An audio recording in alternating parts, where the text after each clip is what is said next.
Today, it's time for another episode of my project bin. It's been a very long time since I've done one of these, and I've got quite a few projects to go through today. First off, we have an engine that isn't actually mine. It belongs to a friend of mine. It is this Mantua Classics Logger 2662 locomotive, which has a decoder in it.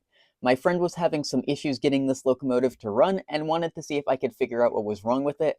It was theorized that it might have a bad decoder, as when we were trying to program it, the decoder in the programmer would not communicate with each other, so there was definitely something going on. The first thing I decided to check happened to be the issue, and it was the wiring of the locomotive.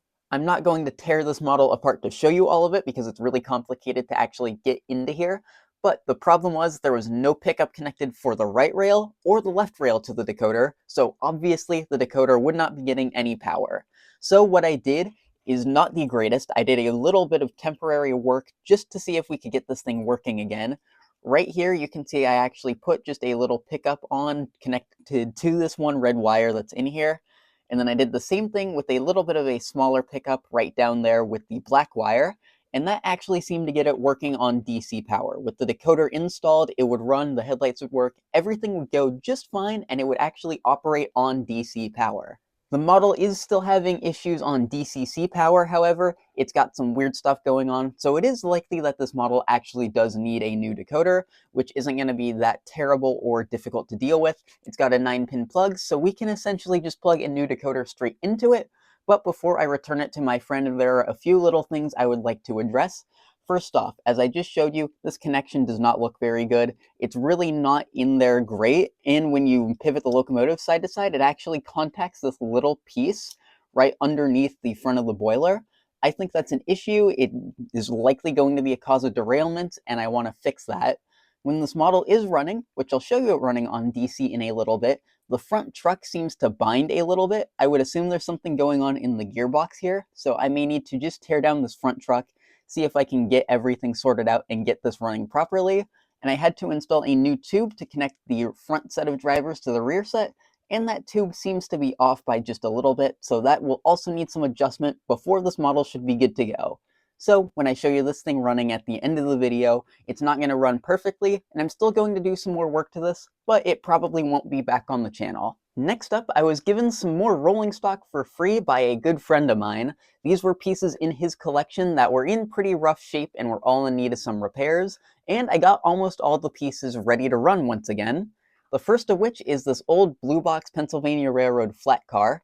This car was actually warped and in pretty rough shape. The original frame on this car was unusable. I'll show you that in a little bit. And I also put on some new couplers on both ends of the car with new KD boxes. I cleaned everything up. I fixed the custom wood load deck up here that actually looks really cool. The only thing this car really needs is it's going to need a new brake wheel, and I might see if I can clean off some of this weathering because it's a little bit heavy, and I want to be able to have the PRR lettering on the side a little more legible. Next up, I have a duo of what I believe are Ulrich PRR 2-bay hoppers. Both of these actually have coal loads in them. They have opening hatches here that I have glued in place, I believe, on both cars. Once again, I installed some new KDs on both ends. I could reuse the original coupler boxes on these ones, actually. They've got good coal loads, and these models I did not actually have to add any weight to. These cars are both fully die-cast. I don't know how well you can hear it, but they're actually pretty heavy, and they do seem to run quite well. So does this one. The only real issue with these two cars is I would like to swap out the trucks eventually. They're both colored to match the cars, which is really nice, but they're both different. The trucks on this one are metal, and here we've got plastic trucks, and the wheels that are in them are just a little too short, so they're still a little bit sketchy. I've had a few issues of derailments with them, so I'd like to get both of those some new trucks, and then those cars should be perfect and good to go as well. And the last piece I was able to get fixed and running was from a much older era. It is this old ATSF flat car, which actually looks really cool. The deck on this car looks great. There's some really good details on here. The lettering on the side of the car looks really nice as well. I really like the trucks. And the underframe also adds quite a bit to it. It's another really nice piece, which again, I just had to put some new KDs on and adjust the height and all that. And this car, just like that other flat car, run almost flawlessly. There was also a fifth car included in this, which I could not fully fix. This is another Athearn Blue Box flat car. This is an old Rio Grande car, which originally I was going to try and fix. instead of this PRR car here, but this car seemed too far gone. As you can see, it had these cool little posts on the side of the car. However, some of the posts had broken off in the past, and as you can see, the mounting points on the side of the flat car are actually kind of broken here. There's also glue residue from a pre-existing deck that at some point in the past was on this car, which is not in very good shape. And in addition, to get this car working, when I was trying to rebuild it, I noticed the frame was in really rough shape. So this is actually the frame off of this car. It's all beat up. There's really no way I could have possibly reused this and had a functional car. So I chose to take the frame off of this car, which was actually in really good shape. It's got some really good detail, and I put it on this car. So this car is complete. It's got a really nice detailed underframe, even though you won't see it. So even though I couldn't fix all 5 cars, I think I still got 4 really good cars out of all this. And one little final side note, I may actually be able to use this brake wheel to put a new brake wheel on this ATSF car, so I've got one more part that might be usable off this car before I decide to do whatever else with it. It's definitely not going to be a complete piece. Ideally, it could be something for scenery or a junk load. I don't actually know yet, but I'll keep this car around. And in addition, I do need to replace the brake wheel on this car, but that's not going to be a major job. I've got some laying around. Another model I've done some work on recently has been my Walther's Doodlebug. I don't know if any of you remember this model. I got it for free a little while ago. I put a decoder in it, and the thing actually seems to run really well after a few other repairs. And recently I've tried putting a light in it. I'll show you what I did, I'll take off the roof, and I'll come back in just a second. So I've removed the roof from this model. Something else of note is that some of the clips on this model were actually broken when I got it. As you can see, they're not all fully intact. I don't really like clip-in roofs for this exact reason. You never seem to be able to get them off without breaking at least one tab. Luckily, I haven't broken any in the time I've been working on it. But as you can see, I've wired in a very small LED, and I have glued it in place to the back of the lens here. It was quite a bit of work. I had to use a lot of tools, and unfortunately, this doesn't work. I would have liked to know that before I had to take it all the way to the club layout to test it out. However, I don't really have any good DCC controller here yet. I think that's something I need to invest in, so I can just make sure all this stuff is good to go before I try and run it on a larger layout. But it was a little bit annoying, and I've got to go in and redo some work on this model, which may take me some time. It's not a huge priority to get a headlight in this thing, but I would like it to be lit because the old headlight in here was not doing its job very well. This model, again, isn't in the greatest shape overall. With the lighting stuff I told you about, it's got some little detail defects. This piece has been broken off. I need to reattach it more securely than I had in the past with just a little bit of canopy glue. As I mentioned, some of the tabs on the roof were broken off, and there's a few little detail parts down here that are missing, but for a free engine, I think I can live with it, and even if I don't get a headlight functional, this will still be a good little engine for me to use. Next, I have a few quick little new purchases. After fixing up those 5 pieces of rolling stock I talked about earlier, I needed to order some new couplers and coupler boxes. So I've got some. I got some more Katy number 5s and some of these Katy boxes. These boxes actually seem to work really well. I actually really enjoy using them, and they work on so many different models. I do need to see if I can experiment with more ways to applicate them to interesting and unusual cars. So I've got to experiment with that a little bit, but it should be fun. If I can figure that out, that'll help me get good coupler boxes on a lot more rolling stock, and I think that'll help make a lot of my models much more reliable. And in addition to both of these Katy purchases, I was also given this little drill bit set. I believe it's a number 61 to a number 80, which should be pretty useful for modeling and applying some small details like grab irons and whatnot to some of my models. So this should be a pretty handy tool that I'll get some good use out of. Recently, I was also given some more models that were found at my great-grandma's house, which used to belong to my grandpa. Some of these, well, 2 of them, were essentially just sitting out in the open, and a lot of these other models, excluding those 2, were actually new in the box, and I believe they're from a train set, yet I can't pinpoint exactly which one. I'll start with the 2 that were just kind of sitting collecting dust. The first of which is this Athearn Blue Box Southern Pacific GP9. This model actually does not run. I don't know exactly what's wrong with it yet, but this will be a pretty fun restoration, repair, revival, whatever you want to call them. All I've really done to this model so far is tested it out, and I've actually also used some canopy glue to just glue these stanchions in place. They seem to move around on blue box models a lot. I had a little bit of spare time, and I decided that was something I could fix pretty quickly and easily. And the other thing that was just sitting out collecting dust is this old worn out blue box Southern Pacific caboose. I don't know if I can actually use this caboose or what, but it's a kind of neat piece and it matches that GP9. Now I have the Bachmann models that were new in the box until I started messing with them, and I'll start with the locomotive, which is this Union Pacific GP18. This one is actually a model that was made by, I think it was either Mahano or AHM, in some sort of partnership with Bachmann. I did some research and I found that the Union Pacific GP18s were essentially the exact same AHM, Mahana, whatever you want to call them, GP18s, but the Union Pacific paint scheme specifically was only sold as a Bachmann model in Bachmann train sets, and I believe this is in fact a Bachmann train set. I've seen some of the variations of the sets with these GP18s, but I've never seen online the exact set that I've got pictured here. But the weird thing is, I've gotten essentially the same set on multiple different occasions before, so I'm sure this is definitely some complete legitimate set, but I have no clue what it's called. So once I show you these cars, if anyone does know what the set is or what the history on these specific sets were, please do let me know. I would like to know. So in terms of the rolling stock, we have your basic Bachmann Union Pacific caboose. I've had a bunch of these before. We've got this one L&N hopper. We've got a Burlington gondola. We've got a Burlington Northern 50-foot boxcar, and we've got this one white 3-dome tanker. So this exact set I have been given on at least 3 separate occasions. Every single time it's been new in box. It's included a figure 8 set with some risers and a bridge, and it's always been Bachmann. So I don't know what exactly it is with these sets. I've seen multiple of them, but I've never found any actual information online about this exact set. I've seen other sets with other props and pieces and different pieces of rolling stock with these GP18s, but I've never found this exact set with these 5 pieces of rolling stock online. So if anyone does know about this, please do let me know, because it can't just be a coincidence that 3 separate people bought the same Bachmann track set, the same Bachmann locomotive, and the same 5 pieces of rolling stock. That seems extremely unlikely to me that that was just a random occurrence on 3 separate occasions, and all 3 times they were new in the box. Back to the GP18 though, this locomotive does actually run. It runs pretty well. I gave it a tiny bit of fresh oil, and I haven't done anything else to it but run it. I'm going to show you both of these things, and I'm going to test them out at the end, along with that 2662, and maybe another model to come.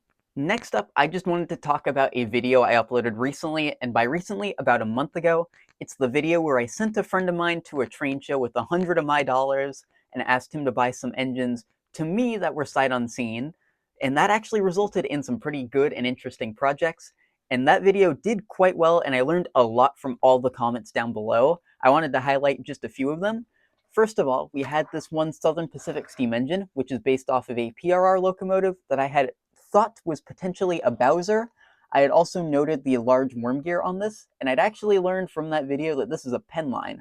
There's a few ways to tell that. For one, apparently this is a specific style of gear with the really huge worm gear that Penline used quite a bit.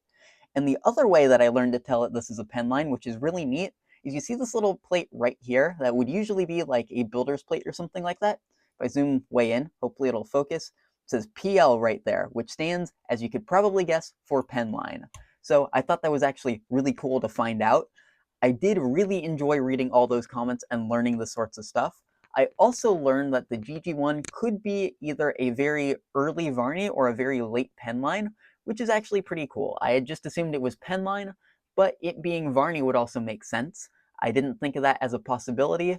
And another little note about that model is the decals I ordered for it have actually come in. So I don't know when I'm going to get around to rebuilding that model, but that'll be a really fun repair when I get to it.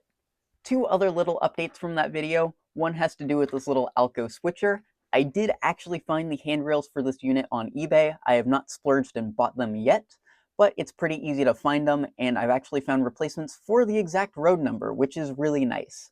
I do still need to look through my parts bin and see if I have the correct stack that needs to go here and if I've got a bell, but those should be pretty simple, and hopefully I should have all the pieces to get this locomotive repaired in the near future. And I'm still on the hunt for some new handrails for my old Bachmann DD40AX. If anyone does know of a good place to get those, because I haven't been able to find any, please do let me know. I know I could make them. Ideally, I'd like to get some really good replacements, but I could experiment with making them if it comes down to it. It's really just the one little side wing piece. I think I heard someone say it was a sander that I really need to find a good replacement for. So if anyone does have any input on that, please do let me know. And the final project I have to cover today is this. This is the Seaboard GP18 I worked on a month or so back. This is the model I built a new roof for, and it actually turned out pretty well. My younger brother has been using this model a lot lately, and it's encountered a couple of issues. For one, the plate up here that typically holds in the coupler was broken off, as I mentioned in the video. So what I did is I actually cut off the surrounding area. I actually noticed too that this was broken, which I don't know, that might have had something to do with it. And instead, I actually installed a screw down there just to keep it in place. I know it doesn't look like the best solution, but it works. I would like to put a little bit of a cover over it in the future and maybe experiment with better ways to do this. But it seems to have worked really well and has kept the truck cover in place, which is what I'm worried about. But he started having an issue where this engine would stutter quite badly. I've seen a lot of these GP18s stutter on startup, but I noticed something really bizarre about this engine that I had to fix, and it actually explained why this engine was stuttering so badly and at times just not wanting to run. To show that, I do just have to take the shell off. I will also note I did try and install some screws, but the posts for the screws on these models seem to break quite often. I would like to see if I can craft up a solution to that because that would be very nice. I would like to actually be able to screw these shells into place. Another little fun project for the future. But with those screws in, I can kind of just slide this thing off like so, and then I can reveal what exactly I did to this locomotive. So what I discovered while looking through here is that AHM had wired these things really bizarrely. The way that they had gotten power is one truck gets the rail from one side and the other truck gets the rail from the other side of the locomotive. And what I had found is that up front they had actually run the wire through the headlight housing and then through the headlight back to the motor. I had never noticed this before on other AHM models, but that would definitely be the cause of it stuttering and whatnot. The original mount for these is also very weird. It's this one little U clip that's made, I think, out of copper or something like that, that holds the light in place. It does not seem like a very rigid or very solid connection, and that would definitely explain why these things don't run well. And it actually fixed all of my issues just by running a new wire from the wiper here to the motor and then a different wire from the motor to the light bulb, and I deleted that whole old housing entirely, and that seemed to fix the issue. This model runs great now. So I'm going to have to go through my other two Union Pacific GP18s that I have. Yes, both of them are Union Pacific, unlike this one, which is a Seaboard, and see if they have the exact same thing. I know those models have all-wheel pickup compared to this locomotive, but there's also a possibility that it could still have the same weird wiring setup, and that could be hindering their performance. So I do want to check that out at some point. And before I put the shell on, I do want to show you how these clips tend to break. For whatever reason, they tend to split somewhere along here. It looks like this one's just about ready to fall off of the model. It's really common on these GP18s, as I said. I don't know why these are so weak, but I'm thinking maybe like a little square of styrene or something would be the best solution. But again, I've got to do some experimentation. I may also need to remove these side clips here. I don't know if I would need to remove them fully or just remove a little bit of material off the end to make that fit, but it'll take some experimentation, as I just said, and hopefully I can improve the way that they attach the shell to the chassis of the locomotive. So I have my friend's 2662 set up on the track. You may notice it is on the middle loop instead of the outer loop like I usually run my models on. I've had some issues with the track on this outer loop. There's a couple of pieces that I need to replace, and I don't have the track in just yet. So for the foreseeable future, I'll just be using this middle bit, which should work perfectly fine. It's 18-inch radius as opposed to 22-inch radius, and I have very, very few models that actually need the larger radius to work. And even though this isn't articulated, the logger actually works just fine on the 18-inch radius.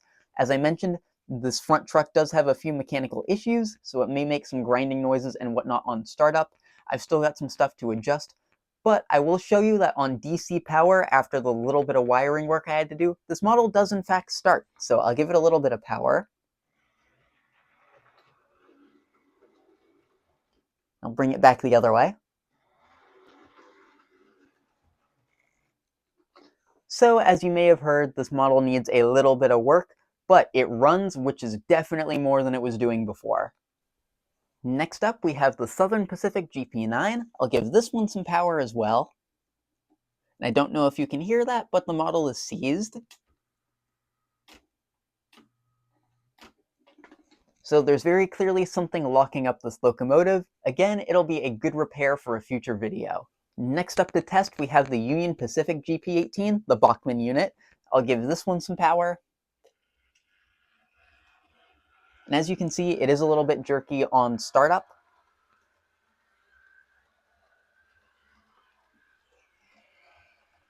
I'll bring it forwards now.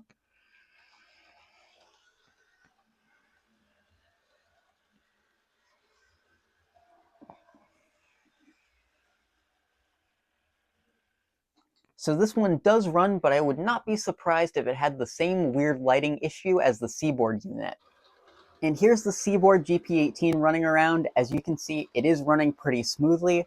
For whatever reason, I did forget to clean the track, so I just had to do that, and I forgot to press record as I started to get this thing moving. But it runs much, much smoother than it did before, and I think this one's actually a really good engine that I might want to keep around for a while, even despite its cosmetic defects. So, I didn't even cover all of the projects I've been working on lately in this video. I'm going to have another one coming out soon with even more new stuff to go through and a bunch of new projects I've been working on.